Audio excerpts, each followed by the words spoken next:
Nos han invitado el Club de Gimnasia Rítmica Itxaslur a la competición que hacen en enero y estamos invitadas a la olimpiada que hacen con todas las niñas del club.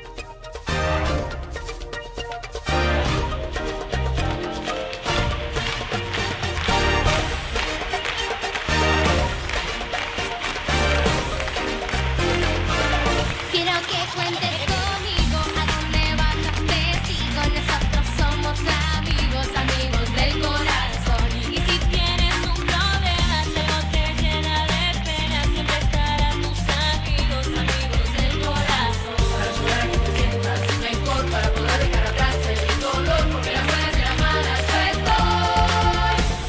Amigos, un abrazo te pido, que no están todos perdidos, se viene un mundo mejor.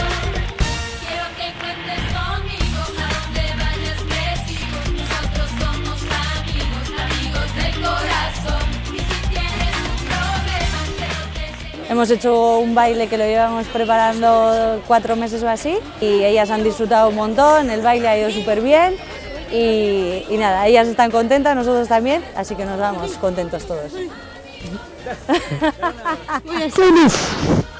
¡Ay!